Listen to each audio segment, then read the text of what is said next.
Okay, I was wondering if we could talk about venture capitalism for a minute. Where do you think the opportunities lie in Indonesia for foreign venture capitalists and the digital economy? What kind of tech businesses would represent, in Indonesia, would represent a promising investment, say, to large VC companies in Silicon Valley? And what are some of the trends in the digital economy you see now that would be promising for foreign VCs to invest in? In the sector of e-commerce, you mean? Yeah, we could say e-commerce, yeah. Yeah, on e-commerce, basically we are open. So I think most of investors are VCs, because they are in the early stage. They are in the startups, things something like that. We have to also a big e-commerce company which I believe that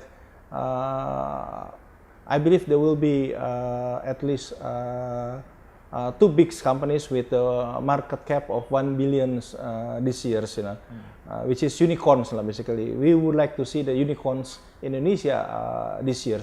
And this is also supported by the foreign VCs, But in the past, probably the structures in other countries, not in Indonesia. So that's why I shared you in the early part of this discussion that we are opening up our investment climate to allow the foreign investor, the VCs or something like that, to invest directly to Indonesia. Okay.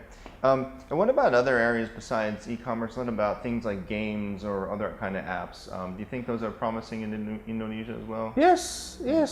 Look at this with these transportations, online transportation applications things, Now, again, this is the futures of our digital space in Indonesia, but we have also to comply with the local regulations, and the local regulations also have to adjust themselves in time, to deal with this one. It's not only that one. Look at the Netflix issues. We do have also the local Netflix OTT things, over the tops. We now also creating the national. We call it the national OTT things. That's enter into cooperation with all sellers operators.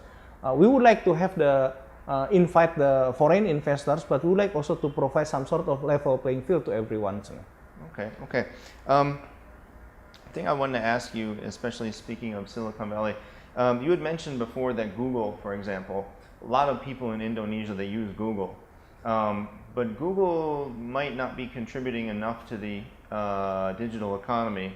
What are your thoughts on that? Do you think that Google, and not just Google, other really big tech companies, that they could contribute more to the digital economy here as far as things like knowledge transfer, things like that? Yeah, of course. We have the plan, this country have a plan called how can we create 1,000 technopreneurs within 5 years or 200 technopreneurs every year, with the seed capital.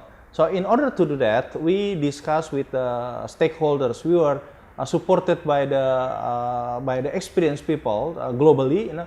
How can we implement this one? We calculated if we have the 200, if we create 200 technopreneurs with the seed capital every year, that means we need 500 participants in the incubations process, acceleration process, and we should have 1,000 people in the boot camps, and then we need 2,000 participants in the hackathons, and then we need 4,000 participants into the workshops. And how many meters squares co-working space that we have to have this one, And then how many talks and how many participants in the talks should we have every year? We have that roadmap as well, So that's why some of the big techs, such as Google's also went to the last visit we had in Silicon Valley. Google committed for developing 100,000 apps developers in this country, something like that, which is fit into this roadmap. And this is not owned by the government. We position this one as the movement, of the country. So there's a lot of organizations, private, governments, CSO events, and the NGO things participate on this movement. Of course, government act as the conductor, act as the facilitator on this one, and government also forward the money. to support this program, but not the whole. Okay. In addition to co-working spaces, what else do you think Google could do? Or Google is not providing the co-working space, but they are developing, creating 100,000 applications developers in Indonesia. This is not only. I think this is to their interest as well. Google at the end they need some sort of applications or something like that that will be connected or fit in the Google's apps services. Okay. Aside from that, are there other things in the future that you think large tech companies in Silicon Valley could do for to contribute more to the digital economy here? Oh yeah, absolutely. We met the Facebook. It's not only the digital economy, all the cooperations we discussed with Facebook. How can we create peace? Yeah? And sending the peace message into the Facebooker, not only in Indonesia but throughout the world, But considering Indonesia is the largest Muslim countries, is considered as the one of the largest Facebookers accounts in the world, then we can do that as well.